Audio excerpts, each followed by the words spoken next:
গল্প গানে সারাদিন শুনতে থাকুন রেডিও ধ্বনি।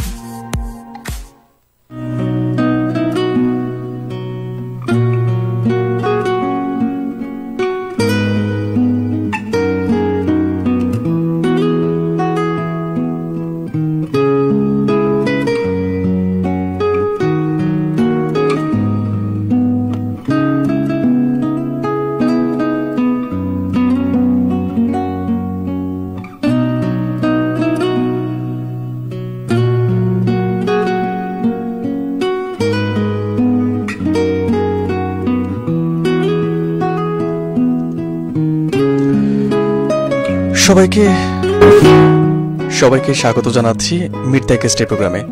এবং তোমরা জানো এই প্রোগ্রামে আমি আমন্ত্রণ জানাই এমন কিছু মানুষগুলোকে বা এমন কিছু মানুষকে যারা নিজেদের চেষ্টায় ভালো কিছু করে, যাদের কাছে শিক্ষার ব্যাপারটা রয়েছে, যাদের কাছে সৃজনশীলতা রয়েছে। ঠিক তেমনই আজকের মিট দ্য গেস্টে যথারীতি তোমার প্রিয় হোস্ট আর যে বিপ্লব আছে, এবং একই সাথে আমার সাথে গেস্ট হিসেবে আজকে যুক্ত হয়েছেন তেমনি একজন সৃষ্টিশীল মানুষ, যার নাম না বললেই নয়, যার কথা না শুনলেই নয়। তিনি হচ্ছেন সুমাইয়া হোসেন। সুমাইয়া, কেমন আছো? ধন্যবাদ বিপ্লব, এত বিশেষণের প্রয়োজন আসলে ওভাবে ছিল না। ধন্যবাদ, এটা তোমার মহানুভবতা। আমি ভালো আছি আলহামদুলিল্লাহ। বিপ্লব, তুমি কেমন আছো? আমি আসলে একটা ব্যক্তিগত কারণে একটু খারাপ আছি, সেই ব্যাপারটা হয়তো তুমি জানো, আমি গতকাল রাতেই তোমাকে বলেছি।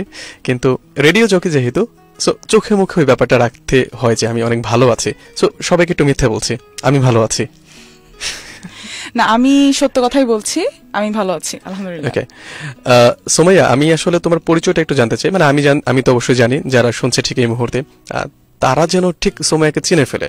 আজকে রেডিও ধ্বনিতে শো করার পর বাইরে যাওয়ার পর যেন মানুষ যেন বলে, এই আপু আপনি সুমাইয়া আপু না, আপনি মায়াখুমের ওই ওনার না, এরকম যেন বলে। পরিচয়টা একটু জানতে চাই। আসসালামু আলাইকুম, শুভ মধ্যাহ্ন। আমি সুমাইয়া হোসেন, কাজ করছি মায়াখুম নিয়ে। মায়াখুম একটি online business platform, arts and crafts নিয়ে কাজ করি আমি। আর আমার আরও কিছু পরিচয় আছে, যেমন আমি জগন্নাথ বিশ্ববিদ্যালয়ের স্টুডেন্ট, ইকোনমিক্সে পড়ি, মাস্টার্সের ক্লাস শুরু হবে কিছুদিনের মধ্যেই। আর অনেক জায়গায় অনেক রকমের কাজ করেছি, কিন্তু আজকে শুধু মায়াখুম নিয়ে কথা বলবো। না, ব্যাপারটা হয়েছে সুমাইয়া আসলে সময়ের ব্যাপারে অনেক বেশি সচেতন। সে ভালো করে জানে তার জীবনে এত অর্জন রয়েছে, সবগুলো নিয়ে কথা বলতে গেলে আজকে সম্ভবত আজকে 31 তারিখ, আজকে 1 তারিখ হয়ে যাবে, মানে এর পরের দিনে। না, এত অর্জন নেই, আপনাদের বন্ধু বিপ্লবের মতো এত অর্জন আমার নেই। আমি খুবই ছোটখাটো একটা মানুষ, কিন্তু হ্যাঁ, মায়াখুম নিয়ে আজকে কথা বলবো। ওকে সুমাইয়া, মানে আমি যতটুকু জানি সেটি হচ্ছে, মানে মায়াখুমের জন্ম তো খুব বেশি দিন হয়নি, মাত্র কয়েকটি বছর হলো। মানে ঠিক কত বছর ধরে মায়াখুমের সাথে তুমি আছো? মায়াখুম শুরু হয়েছে 2021-এ। 2021-এর ফেব্রুয়ারিতে শুরু, ফেব্রুয়ারি হ্যাঁ, 28 ফেব্রুয়ারি আমি প্রথম পেজটা খুলি। তো মায়াখুমের শুরুটা হয়েছে 2021-এ। আর ব্যাকগ্রাউন্ডটা কি বলতে হবে? না, আমি বলি, একটি শিশু যার বয়স 2 বছরও হয়নি, কিন্তু এর মধ্যেই আমি যদি বলি মায়াখুমের বেশ কিছু প্রাপ্তি রয়েছে, সফলতার গল্প রয়েছে, সেটি আমি জানবো। তবে তার আগে আমি আমার লিসনারকে একটু বলতে চাই, করোনা প্যান্ডামিকের পর কিন্তু আমরা অনেকে উদ্যোক্তা হতে চেয়েছি, নিজে থেকে কিছু করার চেষ্টা করেছি, কারণ অনেকে জব হারিয়েছেন, অনেক আপু আছেন, ভাইয়ারা আছেন, অনেকে ইচ্ছে করে জবটা ছেড়েও দিয়েছেন। না, ঠিক আছে, আমি জব করবো না, আমি সেলফ ডিপেন্ডেন্ট হতে চাই। যারা সেলফ ডিপেন্ডেন্ট হতে চান, যারা নিজে থেকে কিছু করে দেখাতে চান, আপনিও পারেন, আপনার সেই ক্যালিবারটা আছে, তাদের জন্য কিন্তু আজকের এই প্রোগ্রামটি একটি বিশেষ শিক্ষামূলক দিক উন্মোচন করতে পারে। এবং সেই প্রত্যাশা রেখে কিন্তু আমি আমন্ত্রণ জানিয়েছি সুমাইয়াকে। বেসিক্যালি আসলে আমার প্রোগ্রামে তারাই আসেন যাদের রিকোয়েস্টে আমি নিয়ে আসি, কিন্তু সুমাইয়া কিন্তু আমার রিকোয়েস্টে এসেছে। সো এইটা হচ্ছে একটা বিশেষ একটা ব্যাপার যে আমি কেন সুমাইয়াকে আপনাদের সামনে নিয়ে আসলাম। অবশ্যই কিছু জানার বা শেখার ব্যাপার আছে। সো আপনি যদি একজন উদ্যোক্তা হয়ে থাকেন, কিংবা আপনি যদি চান যে আপনি নিজে থেকে কিছু করবেন, তবে এই লাইফটি কিন্তু আপনার জন্য। এবং একই সাথে এরকম চিন্তা ভাবনা বা সমমনা মানুষ বা সৃজনশীল মানুষ যারা কিছু করছে বা করতে যাবে, শুরু করবে, কিন্তু একটু কনফিউশন কাজ করছে তারা শুরুটা করবে কিভাবে, প্লিজ তাদেরকে লাইভটি শেয়ার করে দিবেন। অন্তত তাদের মধ্যে থেকে একজনের জীবনটা যদি বদলে যায়, পাল্টে যায়, তবে সেখানে আমাদের সার্থকতা। আমি সুমাইয়ার কাছে আবার ফিরে যাব। সুমাইয়া, তুমি বলছিলা যে 2021 থেকে হচ্ছে এই জার্নিটা শুরু, তার মানে আমি বলতে পারি 2 বছর কিংবা 2 বছর একটু কম সময়। এই সময়টুকুতে ইনিশিয়ালি তো একটা স্ট্রাগল থাকেই, প্রত্যেকটা অর্গানাইজেশন বা প্রত্যেকটি বিজনেস বা স্টার্ট আপ প্ল্যানিংটাকে সেটা এক্সিকিউশন করার ক্ষেত্রে শুরুতে মনে হয় একটু ঝামেলা থাকে, একটু ডিফিকাল্টিস থাকে। সেই ডিফিকাল্টিসের গল্পটা একটু জানতে চাই কিভাবে। তবে তার আগে আমি একটু জানতে চাই যে তুমি কিভাবে মায়াখুমের মতো একটা সৃজনশীল হস্তশিল্প কিংবা এটাকে কি বলে, হস্তশিল্প কি বলা যায়? হ্যাঁ, হাত দিয়ে যে কাজ করা হয় সেটাই তো হস্তশিল্প। রাইট। সো এই যে একটা হস্তশিল্প কিংবা হচ্ছে এই যে একটা আর্ট, এইখানে কেন? মানে তুমি তো অন্য কিছু করতে পারতে, এমনও হতে পারতে তুমি সেলস করছো, তো হয়তো তুমি জামা কাপড় নিয়ে কাজ করছো। কেন যে তোমার নিজের হাতে কিছু তৈরি করে, যেটা আবার শৌখিন একটা ব্যাপার, শুধু সৌন্দর্য বর্ধনই করবে না, একটি মানুষের রুচি বোধ, আমাদের যে সংস্কৃতি সেটিও তুলে ধরবে, কেন এখানে কেন? আমাকে আমার পরিচিত এক বড় ভাই একদিন বলেছিলেন এভাবে যে ওনাকে আমি একদিন একটা ছোট গল্প বলি যে উনি খুব ভালো ছবি টবি আঁকে। তো ওনাকে আমি একদিন বলেছিলাম, ভাইয়া আমাকে একটা ছবি এঁকে দেন। ভাইয়া বলেছিল যে তাকে নাকি কেউ একজন বলেছে যে যেটা আমি পারি সেটা কখনো ফ্রিতে দিতে হয় না। না, বিষয়টা আসলে এরকম না। বিষয়টা হচ্ছে যে আমাদের প্রফেসর ছিলেন হামিদ স্যার, ইকোনমিক্স এর প্রফেসর ছিলেন, উনি এখন কানাডায়। তো স্যার একটা কথা বলেছিলেন আমাকে একবার একটা ক্লাবের মিটিং এ, যে কথাটা হচ্ছে এরকম যে তুমি যেটা পারো বা স্রষ্টা তোমাকে যে ট্যালেন্টটা দিয়েছে, যে প্রতিভাটা তোমাকে দিয়েছে, don't make it for free. No, কি তাহলে বিষয়টা হচ্ছে যে তোমাকে স্রষ্টা যে প্রতিভা দিয়েছে সেটা তুমি যদি ইউটিলাইজ না করো তাহলে সেটা স্রষ্টার সাথে স্রষ্টার একটা সৃষ্টির অবমাননা করা হয়। Right right right. তো স্যারের সেই কথাটা আমি খুব আমার খুব মনে লেগেছিল, কথাটা তো সত্যি, যে আমি যেটা পারি, যেটা অনেকে করতে চায় কিন্তু করতে পারছে না, হয়তো প্রতিভা সৃষ্টিকর্তা সবাইকেই দিয়েছে, কিন্তু হয়তো ওনার সেই দিকটা নেই, বা যার যে দিকটা আছে আমি সেই দিকটাকে যদি সুন্দর করতে না পারি, যেটা আমাকে স্রষ্টা প্রদত্ত আছে সেই জিনিসটাকে যদি আমি ব্যবহার করতে না পারি, আমার অন্যান্য সৃষ্টির জন্য যদি আমি কিছু সৃষ্টিশীল করে যেতে না পারি, তাহলে সেটার একটা অপচয় হয়। আর সৃষ্টির অপচয় করা মানে স্রষ্টার অবমাননা করা। তো এখান থেকেই আসলে যে আমি যেটা পারি সেটা নিয়ে কিছু একটা করার চেষ্টা করা।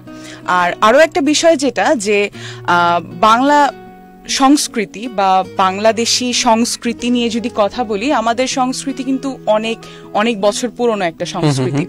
তো বর্তমানে মানুষ অনেক সচেতন হচ্ছে সংস্কৃতি নিয়ে, যদিও বিশ্বায়নের কারণে আমাদের মধ্যে অনেক পরিবর্তন এসেছে, কিন্তু তারপরও আমরা এখন কিন্তু প্রচুর সংস্কৃতিমুখী হচ্ছি। তো এই সংস্কৃতিতে যদি নিজের পদচিহ্ন একটু খুবই সামান্য পরিমাণে যদি করা যায়, সেটা আমার জন্য একটি সফলতার একটা দিক। তো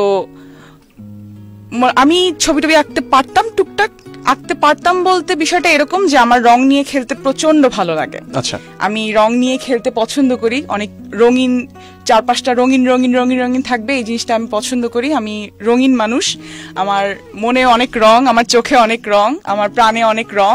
তো সেই রংটাকে আমি সবার মাঝে তুলে ধরতে চেয়েছিলাম। এভাবেই মায়াখুমের সৃষ্টি, মায়াখুমের যাত্রা। আমাদের মায়াখুমের একটা, আপনি যদি মায়াখুমের পেজটাতে ঢোকেন তাহলে একটা কথা আপনি প্রথমেই দেখতে পাবেন, যে আপনার হাতে যা কিছু আছে আপনি যদি আমাকে দেন, আমি সেটাকে আপনার জন্য রঙিন করে দেব। আপনার মনে যে রং আছে, আপনার স্বপ্নে যে রং আছে, সেই রংটা আমাকে দিবেন, আমি আপনার সেই স্বপ্নের রংটাকে আপনার দেওয়া যে বস্তুটি, সেই বস্তুর মধ্যে তুলে ধরার চেষ্টা করব। এক্স্যাক্টলি, আমাদের সমাজে বা আমাদের চিন্তা চেতনায় আসলে বিবর্ণ ব্যাপারটা, রংহীন ব্যাপারটা এমন ভাবে ঢুকে গিয়েছে, আমরা কখনো চিন্তাও করতে পারিনি যে আমরা এমন কিছু বিষয় নিয়ে কাজ করব যে ব্যাপারগুলো আসলে মোটামুটি ফেল না, যে আমরা এগুলোর ইউটিলাইজেশন যে করা যায় সেটা নিয়ে আমরা ভাবিও না। সেই ব্যাপারগুলোকে আবার রঙিন করে, একটু কালার করে, একটু হাতের ছোঁয়া দিয়ে, আমি বলবো একটু জাদু মিশিয়ে এটাকে যখন আমরা নতুন একটি রূপ দিতে পারি, নতুন একটি সৌন্দর্যে জায়গা নিয়ে যেতে পারি, এবং সেটি যখন মানুষ গ্রহণ করে, তখন ব্যাপারটা আসলে আমার কাছে খুব চমৎকার মনে হয়। মানে আমি আসলে কি বলবো, আমি পার্সোনালি তোমার কাছে দেখেছি, আমার কাছে সত্যি খুব ভালো লেগেছে। স্পেশালি আমার কিছু ফ্রেন্ডকে আমি রেফার করে দিয়েছি যে আমার এক বন্ধু এরকম একটি কাজ করছে, ব্যাপারটা আসলে খুব প্রশংসার দাবি রাখে। আর আমি একটি প্রশ্ন করতে চাই, এটি আমার মানে লিসনারের পক্ষ থেকে না, আমার পক্ষ থেকে প্রশ্নটা আমি করতে চাই। সেটি হচ্ছে যে এই যে এত সুন্দর সুন্দর আঁকিবুকি করা হয়, এটি আসলে ঠিক কিভাবে, মানে ছোটবেলা থেকেই আঁকাকির ব্যাপারটা কিভাবে এসেছে? মানে গড গিফটেড নাকি অনেক চেষ্টা করতে হয়েছে এখানে? আমি কখনো ছবি আঁকা শিখিনি। ওকে। আমার ছোটবেলা থেকে রং জিনিসটা খুব পছন্দ।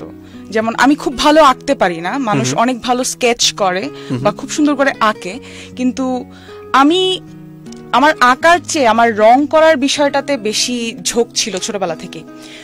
মানে ব্যাপারটা হতে সেটা মানে কোনো ফিজিক্যাল অবজেক্টের অবয়ব হোক কিংবা না হোক, হ্যাঁ রং থাকতে হবে, রঙে মিশানো, অ্যাবস্ট্রাক্ট হতে পারে, সেটাই এটাই। তো রং তুলির যে বিষয়টা ছিল, যে মানে দেখা যেত কি যে স্কুলে থাকতে খুব প্রয়োজন ছাড়া বাবা কখনো রং কিনে দিত না, এরভাবে রং কিনে দিত না যে তুমি স্কুলের একটা প্রজেক্ট করতে হবে, তোমাকে পেন্সিল রং কিনে দিতে হবে। কিন্তু আমার দেখা যেত যে একটু পোস্টার রং দেখতে ভালো লাগতেছে, একটু অ্যাক্রিলিক দেখতে ভালো লাগতেছে, আমি হচ্ছে কি কোনোভাবে যদি তুলি রং হাতে পাইছি মানে শেষ, মানে খাতা থেকে শুরু করে যা আমি সামনে পাচ্ছি তাই। তো আমি যখন ধীরে ধীরে বড় হলাম, তখন আমি একটা জিনিস বুঝতে পারলাম যে রং তো সব মাধ্যমেই করা যায়, সব ভাবেই করা যায়। তো তখন থেকেই মানে ছোট ছোট স্বপ্নগুলোকে একত্রে করতে করতে হচ্ছে গিয়ে আমি মায়াখুমটাকে দাঁড় করিয়েছি এইভাবে যে আমার মতো অনেকেই আছে যাদের স্বপ্ন অনেক রঙিন, হয়তো সুযোগের অভাবে করতে পারে না। যেমন আমি একটা জিনিস বলি, আমি খুব ছোট্ট একটা স্বপ্ন ছিল আমার ছোটবেলায়, যে ক্লাস 6, 7, 8 এর দিকে, যে আমার একটা প্যাস্টেল কালারের একটা সেট থাকবে। আমি আমার বান্ধবীদেরকে দেখতাম যে তারা হচ্ছে গিয়ে 55 রঙের বা হচ্ছে গিয়ে 60 রঙের একটা প্যাস্টেল কালারের সেট। তো আমি বাবাকে অনেক অনেক অনেক কিছু বলার পরে সে আমাকে মনে হয় 24 কালারের একটা সেট কিনে দিয়েছিল। তো যেটা হয়েছে যে আমি আমার ছোট বোনের জন্য কিনেছিলাম 55 বা 60 কালারের একটা সেট। তো ওইটা যখন আমি কিনেছি, কেনার পরে আমার বোন আর রং করে না, আমি নিজে রং করছি সারাক্ষণ। আমি সারাক্ষণ ছবি আঁকতেছি, সারাক্ষণ রং করে যাচ্ছি। তো এই যে ছোট ছোট জিনিসগুলো, তারপর যেমন আমি এসএসসির সময় যে সালামি পেয়েছিলাম, সবাইকেই সালামি দেয় এসএসসি পরীক্ষা, এইচএসসি পরীক্ষার সময়, সেই সালামি দিয়ে আমি রং কিনেছিলাম। সেই রং দিয়ে আমার অনেক ছবি আঁকা হয়েছে, প্রচুর ছবি এঁকেছি আমি সেই রং দিয়ে। তো এরপরেই আর কি বিশ্ববিদ্যালয়ের পদযাত্রার পরে হচ্ছে স্যারের সাথে দেখা হওয়া। স্যারের এই কথাটা আমার এত মনে লেগেছে যে মনে হলো যে হ্যাঁ, এবার কিছু একটা করা যেতে পারে। স্যার যদি কানাডা থেকে যদি আমাদের কথা শুনে থাকেন, তবে অবশ্যই শ্রদ্ধার সাথে জানাচ্ছি, স্যার আমাদের অবশ্যই নিঃসন্দেহে একজন আদর্শ মানুষ, যার ব্যক্তিত্বে আমরা সবাই মুগ্ধ এবং সেটা আমরা ধারণ করতে চাই। স্যারের জন্য অনেক অনেক শুভকামনা এবং শ্রদ্ধা থাকলো। সোমাইয়ার কথা শুনে আমার একটা কথা মনে পড়লো, যেটি আমার লিসনারও হয়তো বা জানে না, সেটা আমি আজকে ফার্স্ট টাইম রিভিল করছি। সেটি হচ্ছে রঙের ব্যাপারটা। আমি আমার ক্ষেত্রেও রং বিষয়টা না খুব ভালো লাগে। মানে রং বলতে আমি যেটি বলবো সেটা হচ্ছে শুধু একটি রং না, আমার কাছে অনেকগুলো রং থাকতে হবে, একটি রঙে আমি স্যাটিসফাইড না। এই জন্য আমি যেটি করতাম সেটি সোমাইয়া, বাজারে যত ধরনের কালার পেন পাওয়া যায় আমি সবগুলোকে কালেক্ট করতাম। যে একটা আছে না, যে ম্যাটাডোরের যে পেন গুলো আছে, একটার মধ্যে 5 রকমের কালার আছে, তাতে আমি সন্তুষ্ট না। পরে আমি খুঁজলাম যে কোন কালারটা আমি এক্সট্রা পেতে পারি। লাল আছে, ওকে, লাল আমি বাইরে থেকে কিনে নিচ্ছি। তারপরে হচ্ছে কালো আছে, এর বাইরে আমি খোঁজা ট্রাই করছি। খুব বেশি পাই না, কিন্তু আমার কাছে মনে হয় যে সবগুলো কালার যদি আমার কাছে থাকতো, মানে ব্যাপারটা কত সুন্দর হতো। ইভেন আমার একটা বড় দুর্বলতার ব্যাপারটা আমি বলি, তো মানুষ আমাকে বলতে পারে যে আমি শুধুমাত্র এই সিম্পল ব্যাপারে আমি এত বেশি সেন্সিটিভ কেন। আমার কলম যদি কেউ নেয়, স্পেশালি আমার রুমমেট হতে পারে, আমার বড় ভাই হতে পারে, মানে মনে হচ্ছে আমার কলেজেটা টেনে বের করে নিয়ে যাচ্ছে, যদিও এর ভ্যালু হচ্ছে 5 টাকা, বাট মানে আমি আসলে খুব অফেন্ডেড হই ব্যাপারটার জন্য। এই পরিমাণ হচ্ছে আমার রঙের প্রতি একটা ঝোঁক। তোমার কলমের কথা একটা জিনিস মনে পড়লো, যে যেটা বলছিলাম যে খুব বেশি প্রয়োজন বা স্কুলের কাজে না লাগলে আসলে ওইভাবে বাবা কখনো কিনে দিত না, কারণ তার কাছে মনে হতো জিনিসটা অপ্রয়োজনীয়, কেন কিনবো। তো আমার মনের বাচ্চা মনের মধ্যে যে এত ছোট ছোট জিনিসগুলো জমে জমে জমে জমে এভাবে বড় হচ্ছে, হয়তো বাবা সেটা বুঝতে পারেনি। এখন বলছে, এখন সে আমার কাজের প্রচুর প্রশংসা করে, যেটা আলহামদুলিল্লাহ। আমি প্রথমে ভাবতাম যে বাবা হয়তো সাপোর্ট করবে না, কিন্তু যে সাপোর্ট আমি আমার বাবার কাছ থেকে পেয়েছি, যে সাপোর্ট আমি আমার মার কাছ থেকে পাই, আমি আমার পরিবারের অন্যান্য সদস্যদের কাছ থেকে যেটা পাই, সেটা অসাধারণ অসাধারণ অসাধারণ। তো কলমের কথা যেটা মনে পড়লো, যে গ্লিটার পেন তো সাধারণত ওভাবে কেনা হতো না, আর আমাদের সময় তো 5 টাকার বেশি কেউ হাত খরচ দিতও না। তো একটা কলম দেখা যেত যে বাবাই কিনে দিত, বাবার পকেট থেকে একটা কলম নিয়ে চলে গেছি স্কুলে। তো গ্লিটার পেন আমি কিছুদিন আগে আমার একটা ছোট্ট কাজের জন্য গ্লিটার পেন, আমি স্টেশনারি দোকানে যাই, গিয়ে দেখি যে অনেক সুন্দর করে গ্লিটার পেন গুলো সাজানো। আমি 1 ডজন গ্লিটার পেন কিনেছি, বিভিন্ন কালারের, পুরো সেট ধরে নিয়ে চলে আসছি। মানে আমি ওই কলম দিয়ে আমি কি করব সেটা ডিসাইডেড না, বাট আমাকে কিনতে হবে। কিনেছি আমি, আমার ব্যাগে এখন আছে, কালি পুরো ভর্তি। অনেকগুলো গ্লিটার পেন দেখা যায় যে মানে ব্যবহার না করার কারণে অনেক সময় শুকিয়েও যায়। তো ব্যবহার তো হয় একটু একটু, কিন্তু গ্লিটার পেনের ব্যবহার তো খুব বেশি না। তো তারপর ওটা আমার কাছে আছে, আমি রেখে আমি প্রতিদিন ওটা নিয়ে নিয়ে ঘুরি।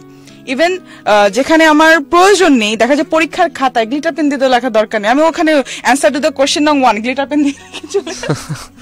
স্যাররা আমার খাতায় লেখা দেখুক আর না দেখুক, দেখবে যে খুব সুন্দর করে গ্লিটার পেন দিয়ে খুব সুন্দর করে লেখা। তো এই ছোট ছোট বিষয়গুলো আমিও বুঝতে পারি, আমার ভালো লাগে, এগুলো জাস্ট ভালো লাগে, এটাই। আজকে সুমাইয়া লাইভে এসে মন খুলে হাসছে, প্রাণ খুলে হাসছে। আমার কাছে মনে হয়, কেন যেন মনে হয় যে একটা সময় জার্নিটা এরকম কষ্টের ছিল বা কঠিন ছিল, তখন হয়তো এভাবে হাসার সুযোগটা ছিল না বা উপলক্ষটা আসলে ছিল না। সেই কষ্টের সময়টা একটু জানতে চাই সুমাইয়া। কষ্টের সময় হচ্ছে একটা বাজে রকমের কষ্টের সময় হচ্ছে আমার 2022-এর ফেব্রুয়ারিতে আমার ফোনটা চুরি হয়ে যায়। তো ফোন চুরি হয়ে যাওয়ার কারণে, যেহেতু পুরো ব্যবসাটাই অনলাইন ভিত্তিক, ব্যবসা বলবো না, এটা আমার শখের একটা জায়গা, তো এ কারণে, আর যেহেতু হঠাৎ আমাদের ইউনিভার্সিটি নতুন নতুন করে শুরু হয়েছে করোনার পরে, তো এটার যে চাপটা ছিল, এই দুটো চাপের কারণে আমার পুরো বছরে সেভাবে কোনো কিছু করা হয়নি মায়াখুমের জন্য। এটা আমার একটা দুঃখ যে আমি সময় পাইনি, যেহেতু আমি ওয়ান ম্যান আর্মি, আমার পেজে আর কেউ নেই, আমি একাই কাজ করি, আমার একার পেজ। তো এ কারণে একটু কাজ কম হয়েছে। এটা দুঃখ বলবো এ কারণে যে মায়াখুমের জায়গাটা পুরোটা তো আমার একদম সম্পূর্ণ নিজস্ব, সম্পূর্ণ শখের জায়গা। তো দেখা যেত যে যদি অর্ডারের জন্য হোক বা আমার নিজের ভালো লাগার জন্য হোক, আমি যেটা করি যে আমি যদি নর্মালি যদি ছবি আঁকি, এমনি ছবি আঁকছি, যেমন কিছুদিন ধরে আমি একটা সিরিজ করছি, যেথায় আমার হয় না যাওয়া। এটা কিন্তু কোনো ব্যবসা ভিত্তিক কাজ নয়, এটা সম্পূর্ণ আমার নিজের কাজ।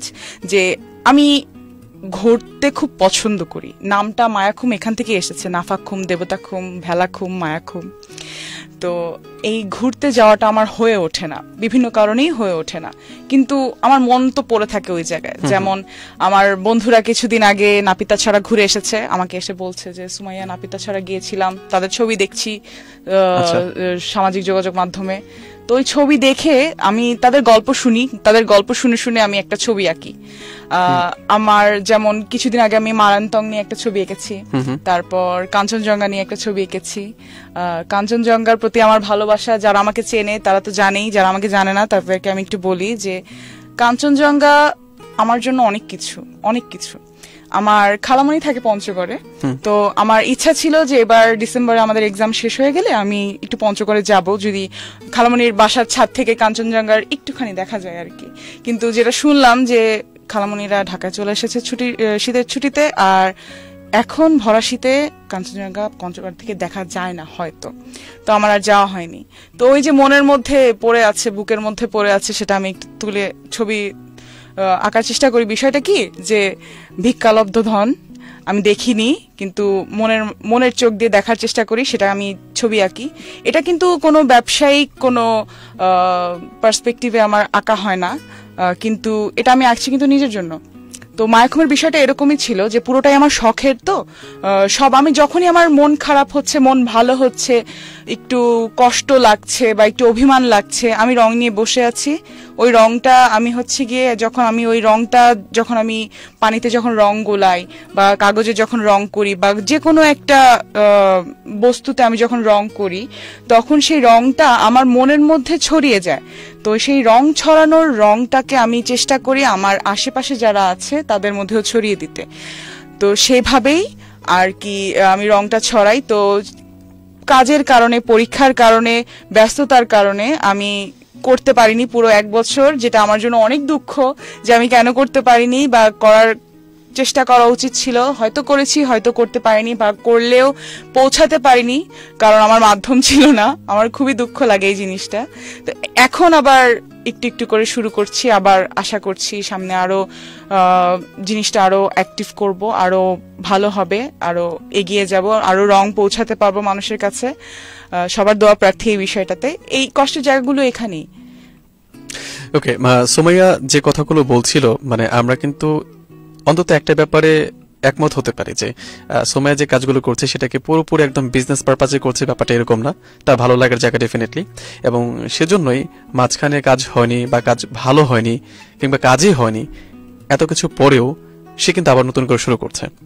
এবং কেউ যদি মানে টাকা ইনকাম করতে চায়, মানি ইনকাম করা যায়, there are a lot of options there, but নিজের পছন্দের ব্যাপারটিকে আগলে রেখে নিজের পছন্দের ভালো লাগার ব্যাপারগুলোকে উপভোগ করে যদি কিছু আর্ন করা যায়, সেটা আর্নিং এর জন্য না, হয়তো বা নিজের ভালো লাগার জন্যই করা। বাট ওই যে একটা কথা আছে যে if you are good at something never make it for free.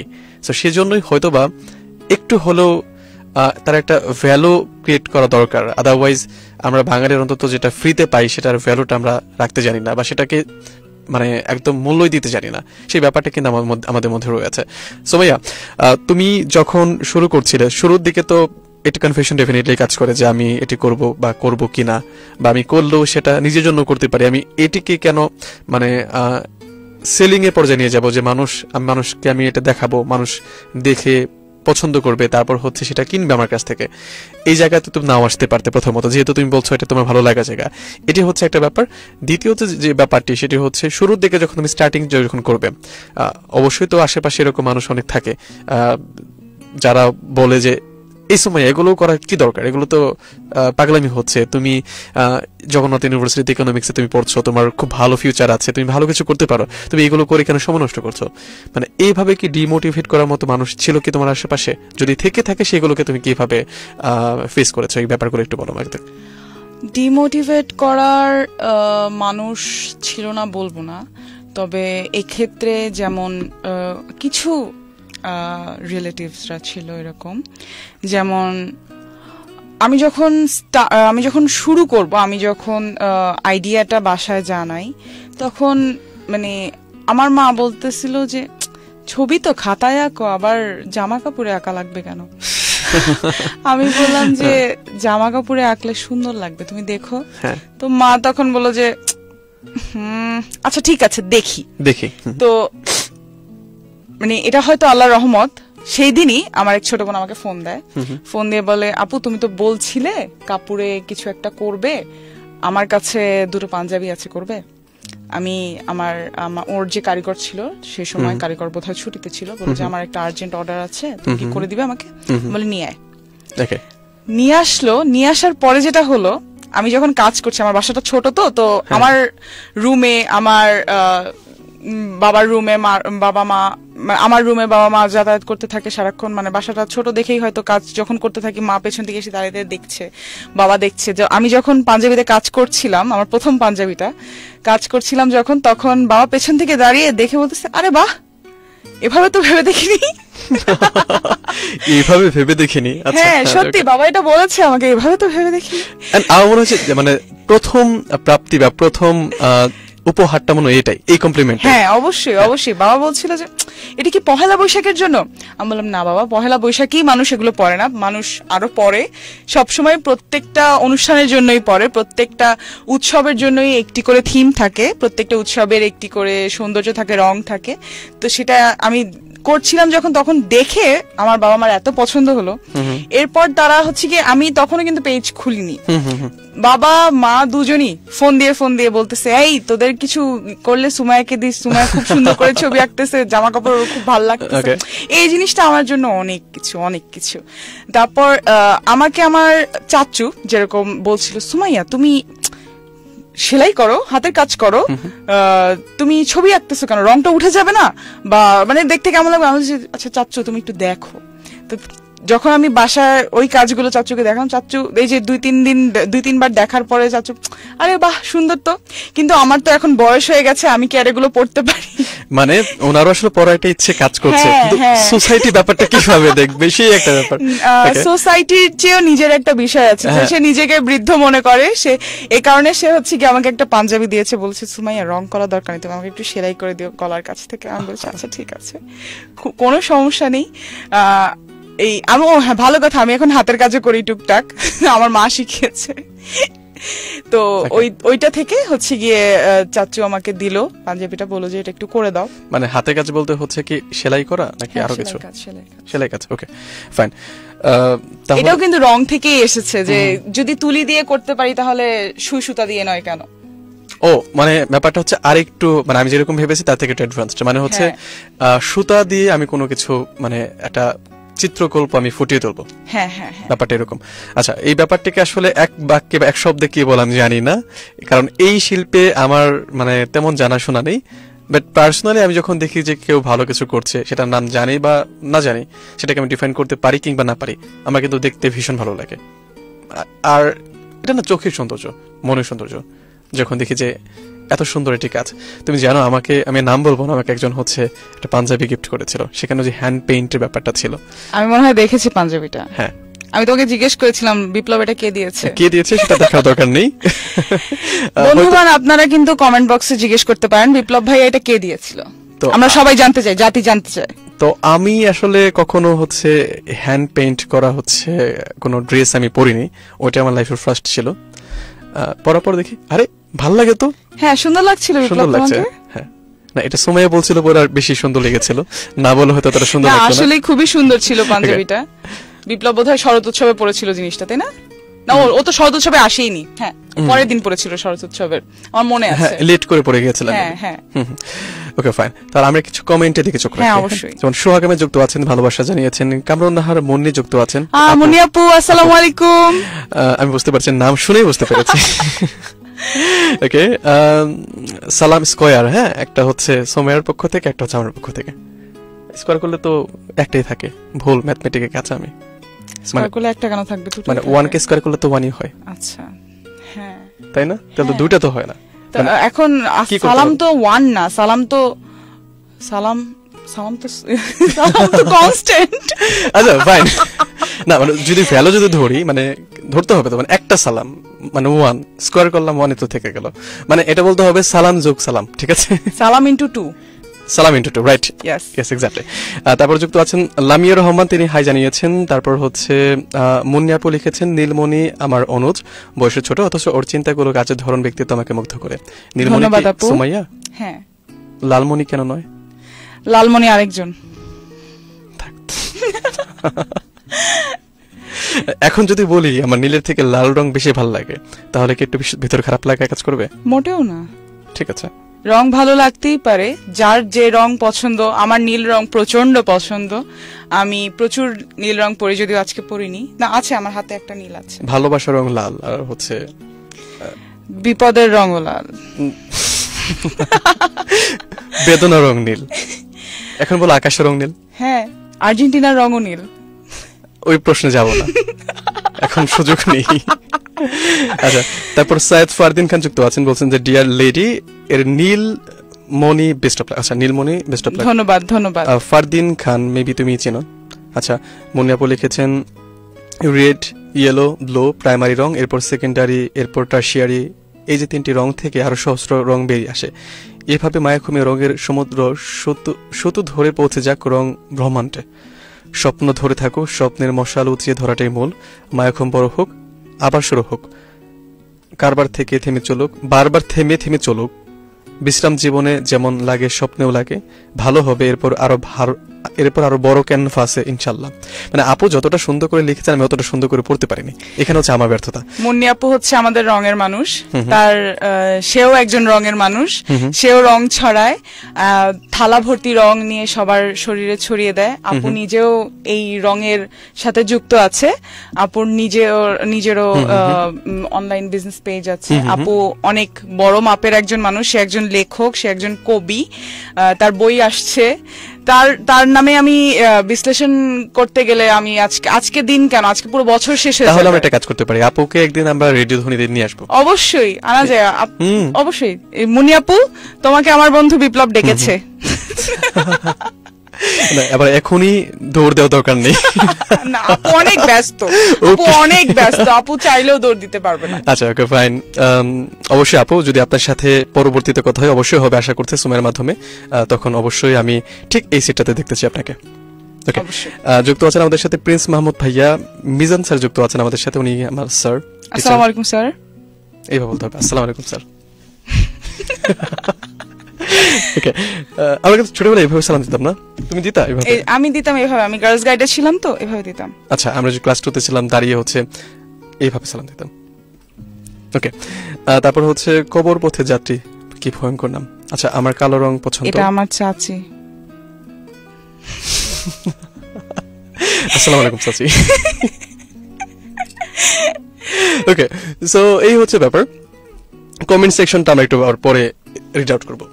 আচ্ছা, তুমি এখন বলো যে তোমার এই কাজ করতে গিয়ে, মায়াকুমের সাথে কাজ করতে গিয়ে কোনো মজার কোনো ঘটনা ঘটেছে যেটি তুমি শেয়ার করতে চাও এই মুহূর্তে?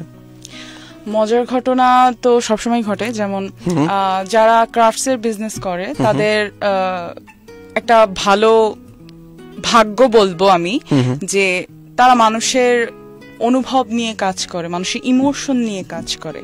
যেমন ধরেন আপনি হচ্ছে কাউকে, আমি যেমন মাঝে মধ্যে দুই একটা চিঠির কিছু বিষয় লেখি, যে আমি হচ্ছে অনলাইনে, আমি একবার আমার কাছে একটা অর্ডার এসেছিল যে ওনার হাজবেন্ড, আপুর হাজবেন্ড হচ্ছে জার্মানিতে থাকে, তো আপু চাচ্ছিলেন ভাইয়াকে একটা চিঠি পাঠাবেন, তো তার জন্য একটু সুন্দর কোনো খাম, যেমন আমাদের একটা পণ্য আছে ভিন্টেজ এনভেলপের, আমরা হচ্ছে ওইটাতে ড্রাই ফ্লাওয়ার্স ইউজ করি।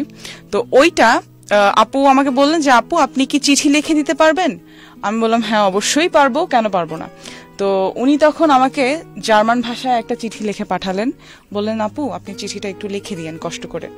তো যেটা হয় সাধারণত যে আমরা যখন কম্পিউটারে কোনো কিছু অন্য কোনো ভাষায় দেখি, সেটার একটা ট্রান্সলেশন কিন্তু চলে আসে।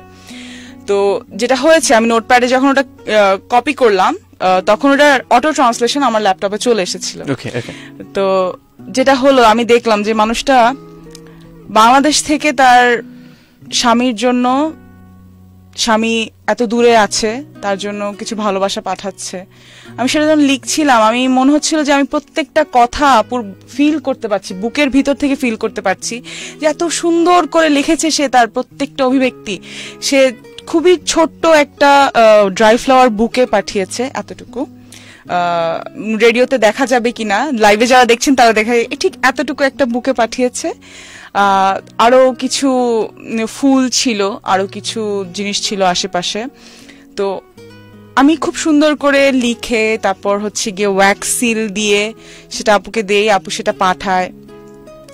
এরপর আমি যখন কোনো শাড়ির অর্ডার আসে, শাড়িতে যখন আমি কাজ করি, তখন দেখা যায় যে ভালোবাসার মানুষ তার ভালোবাসার মানুষকে শাড়ি পাঠাচ্ছে, সেটার জন্য সে কোনো চিরকুট দিতে চাইলে বললো আপু এই চিরকুটটা একটু দেওয়া যাবে? হ্যাঁ অবশ্যই দেওয়া যাবে। তো তখন আমি সেই চিরকুটটা যখন লিখি, বা কিছুদিন আগে আমি একটা জার পাঠিয়ে, আমার একটা অর্ডার এসেছিল একটা জারের, জার অফ লাভ আমি বলি, যেটা হচ্ছে কি একটা কাচের বয়ামের ভিতরে অনেকগুলো ছোট ছোট চিরকুট, সেই চিরকুটগুলোর মধ্যে মনের কথা। তো আমি সেই চিরকুটগুলোতে কি লেখা থাকবে সেগুলো আমার কাছে আসে, আমি সেটা লিখে দিই খুব সুন্দর করে। মনে হয় কি যে ভালোবাসা এত সুন্দর, সম্পর্ক এত সুন্দর, মানে তখন মনে হয় যে মায়াখুমের এই জায়গায় তো সফলতা, যে আমি আমার রংটা যেমন পৌঁছে দিচ্ছি মানুষের কাছে, তেমনি মানুষের মনের যে রংটা আছে, যে সৌন্দর্যটা আছে, সেটা আমার কাছে চলে আসছে। এর মাধ্যমে আমি আরো রঙিন হই, আমি মানুষকে আরো রঙিন করতে পারি, আরো সমৃদ্ধ হই, আরো সমৃদ্ধ করতে পারি। এই জিনিসটা অসাধারণ। এই বোধটা, এই ভালোবাসাটা আমাকে এক ছোট বোন তার বড় বোনের জন্য উপহার পাঠানোর জন্য একটা অর্ডার এসেছিল, সেটাতে আমি লিখেছিলাম। সে তার বড় বোনকে এত কিছু লিখেছে, এত ভালো লাগছিল, আমি বলে বোঝাতে পারবো না। মানে মাঝে মধ্যে এমন হয় যে আমি চিঠিগুলো লেখি, তখন আমার নিজের চোখ ভরে আসে, আনন্দে ভরে আসে, ভালোবাসায় ভরে আসে। এই জায়গাগুলো হচ্ছে কি মায়খুমের সার্থকতা, যে মানুষ এত সুন্দর। আমি হয়তো জানতাম না মানুষ এত সুন্দর, সম্পর্ক এত সুন্দর। রাইট। প্রতিদিন পত্রিকায় আমরা নেতিবাচক খবর বা সংবাদ শিরোনাম এগুলো পড়তে পড়তে আমাদের চিন্তা ভাবনাগুলো আসলে মানে এমন একটা দিকে যাচ্ছিল যে আমরা ভুলেই যেতে বসেছিলাম যে ভালোবাসা বলে পৃথিবীতে কোনো কিছু এক্সিস্ট করে।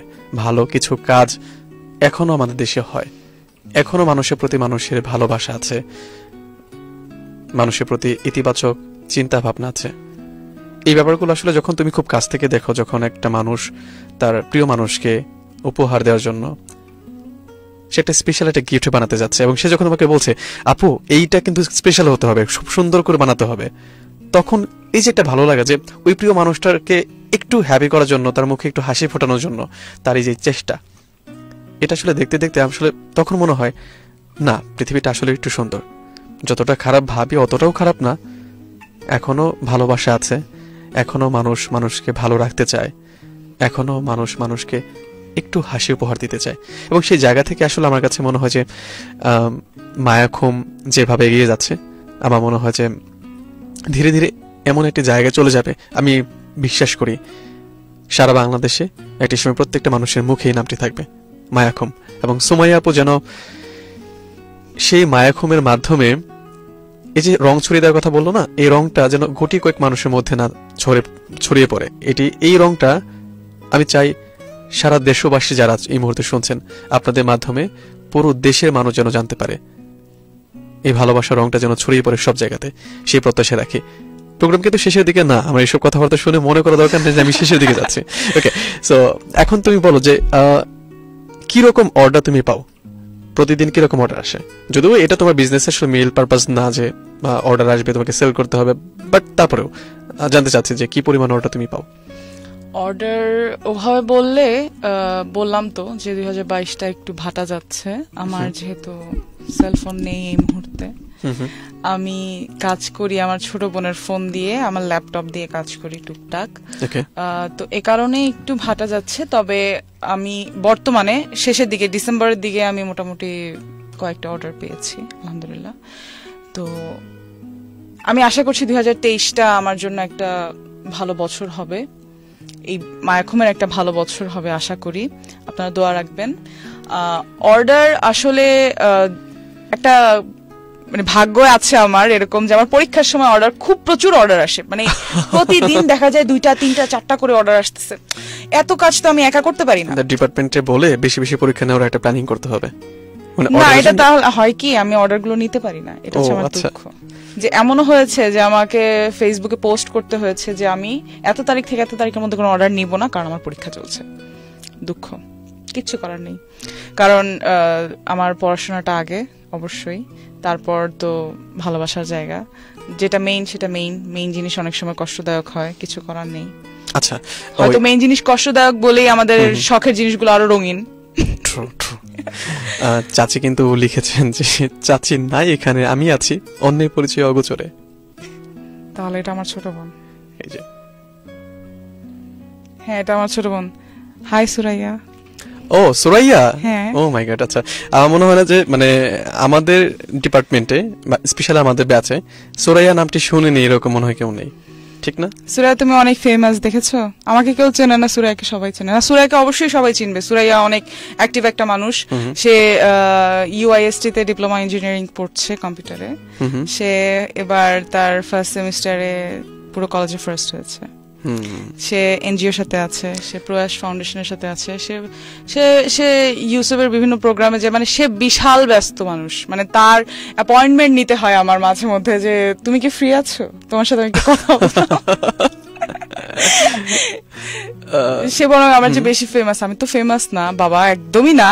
ওনাকে দেখা যায় যে মানে সুরাইয়ার চেহারা মানুষজন চিনে, সুরাইয়ার থেকে। আচ্ছা তুমি সুরাইয়ার বড় বোন? আমার ব্যাপারটা হচ্ছে সুরাইয়ার পরিচয়ে সুমাইয়া পরিচিত। হ্যাঁ অবশ্যই এটাই হয়। Even I am so proud of her, I am so proud of her. So আমিও তো প্রাউড ফিল করতেই পারি।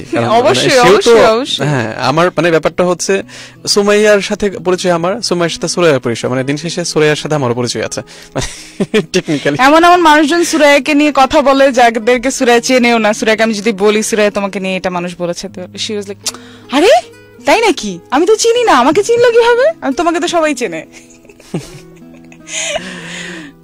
ওকে, সো মায়াখুম নিয়ে এখন তোমার পরিকল্পনা কি? মানে যেভাবে আগাচ্ছে সেভাবে আগাবে নাকি মানে কোনো কিছু অ্যাড করতে চাও, সাজাতে চাও মায়াখুমটাকে, তুমি তোমার মনের মতো একটা শেপ দিতে চাচ্ছ, এরকম কোনো পরিকল্পনা আছে? পরিকল্পনা তো আছেই। যেমন বিষয়টা এরকম যে এখন তো আমি পড়াশোনার কারণে মায়াখুমকে সময় দিতে পারিনি, কিন্তু মায়াখুমকে নিয়ে আমি অনেক স্বপ্ন দেখি। যেমন আমি যখন পেজটা স্টার্ট করেছিলাম তখন হয়তো এত কিছু চিন্তা করতাম না, শখের বসে একটা শুরু। কিন্তু এখন মনে হয় যে কিছু একটা করা উচিত। যেমন বর্তমানে যখন দেশের অবস্থা দেখি, বর্তমানে দেশের চাকরির অবস্থা দেখি, যখন বর্তমানে আমার চারপাশে মানুষদের অবস্থা দেখি যখন, তখন মনে হয় যে এটাই আসলে সময় নিজের জন্য কিছু করার, নিজের মানুষের জন্য কিছু করার। আমি মায়াখুমকে নিয়ে স্বপ্ন দেখি মায়াখুমের অনেকগুলো শোরুম হবে, মায়াখুম অনেক কাজ করবে, শুধু জামা কাপড় বা অন্য কিছু, মানে আমি প্রত্যেকটা জিনিসকে রঙিন করতে চাই। যে একটা মানুষ সে যা আমার হাতে দিবে আমি সেটাকে একটা এমন কিছু করে দিব যেটা দেখলে তার মনে হবে যে বাহ আমার জীবনে এই রংটা আছে। যেমন ছোট্ট একটা কি বলে ওটাকে, যদি একটা ছোট গ্লাস বলি, কাচের গ্লাস, একটা নর্মাল কাচের গ্লাস, ট্রান্সপারেন্ট, এদিক ওদিক দেখা যায়, স্বচ্ছ একটা গ্লাস। সেই গ্লাসটা আমাদের শোকেজে যখন আমরা সাজিয়ে রাখি, ওটা একটা গ্লাস, ঘুরছে ঢুকছে যাচ্ছে। গ্লাসটা আমার হাতে দিল, আমি কিছু একটা করলাম গ্লাসের, কোন একটু রং দিয়ে দিলাম, একটু ছবি আঁকলাম, গ্লাসটা আবারও শোকেজে গেল, একটু রঙের আঁচড় দিয়ে দিলাম, একটু আঁচড় দিয়ে তুলির একটু আঁচড় দিয়ে দিলাম, জাদুর স্পর্শ দিয়ে দিলাম একটু, হয়তো না এটাই আসলে। হ্যাঁ, তো যেটা হয় যে ওই জাদুর স্পর্শটা আসলে নিজের মনে থাকতে হয়। আপনার মনে যদি রং না থাকে, আপনার চারপাশে রং খুব বেশি কিছু করতে পারবেন না আসলে। তো যেটা হবে যে আপনি যখনই ঘরে ঢুকবেন তখনই শোকেজ আপনার প্রথমেই চোখটা পড়বে কাচের গ্লাসটাতে, যে আরে গ্লাসটা খুব রঙিন, আরে গ্লাসটা খুব সুন্দর, আলোর বিচ্ছুরণ হচ্ছে, রঙিন আলোর বিচ্ছুরণ হচ্ছে। এই জিনিসটাই আমি চাই। তো এই জিনিসটা করতে হলে মায়াখুমকে আরো বড় হতে হবে। আমি স্বপ্ন দেখি মায়াখুম একদিন অনেক বড় হবে, মায়াখুম দেশের বিভিন্ন প্রান্তে চলে যাবে, দেশের বিভিন্ন মানুষজন মায়াখুমের সাথে কাজ করবে। আমার খুব ইচ্ছা হ্যান্ডলুমের কাজ করা, হ্যান্ডলুম নিয়ে কাজ করা। আমাদের প্রত্যন্ত অঞ্চলে গ্রামের মহিলারা যে সুন্দর কাজগুলো করে সেগুলো নিয়ে কাজ করা। যেমন হঠাৎ করে আমার চাচির কথা উঠলো, আমার চাচি কিন্তু অসাধারণ হাতের কাজ করে। আমার চাচি অসাধারণ হাতের কাজ করে। সে অনেক সুন্দর বেতি দিয়ে মোড়া বানায়, তার অনেক সুন্দর হাতের কাজের কাঁথা আছে, ছোট ছোট বাচ্চাদের কাঁথা। এত সুন্দর কাঁথা বিপ্লব, তুমি দেখলে অবাক হয়ে যাবে যে নকশি কাঁথা, হ্যাঁ, এত সুন্দর কাঁথা তুমি দেখলে মনে করবে যে মানুষ এত সূক্ষ্ম কাজ করতে পারে। অথচ এই কাজগুলো কিন্তু তাদের গ্রামীণ মহিলারাই এসেছে, এমন এমন মহিলারা যারা হয়তো একদম মানে নো অফেন্স, মানে একদমই মানে শিক্ষার আলো থেকে একদম দূরে, কিন্তু তাদের কাজগুলো দেখতে মনে হবে কি খুব কঠিন কোন জিওমেট্রিক কাজ এখানে আছে। হাতের মাপ, মানুষের আমরা স্কেল দিয়ে যে মাপ করতে পারি না, সেটা তারা চোখের আন্দাজে মাপ করে ফেলছে। এত সুন্দর কাজ, এত মানে আমি ভাষায় প্রকাশ করতে পারবো না, এরকম প্রচুর মানুষ আছে।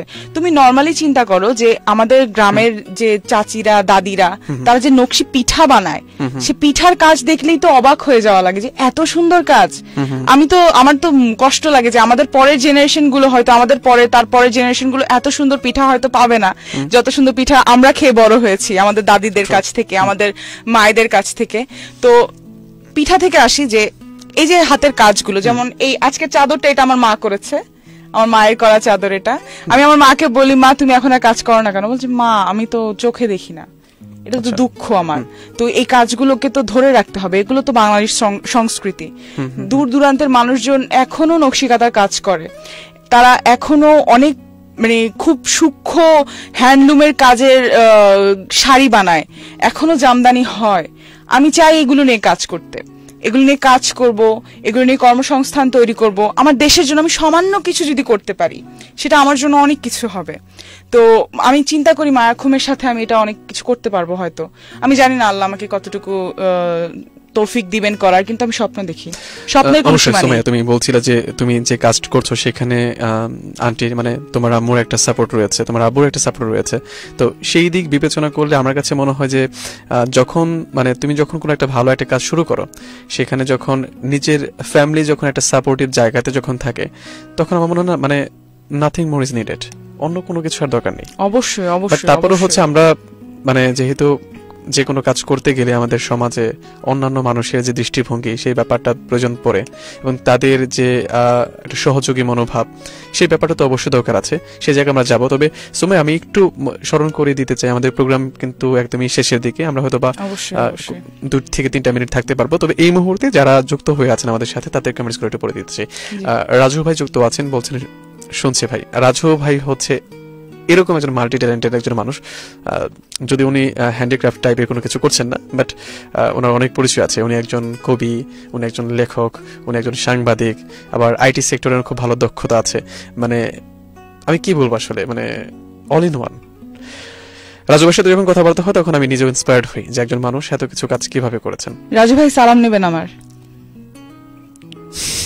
ওকে রাজু ভাই, আপনি কিন্তু হচ্ছে মানে আচ্ছা একটা কথা মনে পড়লো, আমি এটা এখন অনিয়ারে বলতে পারবো না, বাট হচ্ছে আমি শুনবো, সেটা অফ এয়ারে শুনবো। ওকে, এন্ড দেন তারপর হচ্ছে তৌফিকুল ইসলাম হৃদয় যুক্ত আছেন, তিনি বলছেন 2 সেলিব্রিটি একসাথে, শুভকামনা সব সময় তোদের জন্য। ভাই আমি সেলিব্রিটি না, একদমই সেলিব্রিটি না, একদমই সেলিব্রিটি। সেলিব্রিটি তো হৃদয় আমাদের, তৌফিকুল ইসলাম হৃদয়, সে ডিবেট করে, খুব ভালো ডিবেট। ও হৃদয়, হৃদয়, হাই বন্ধু।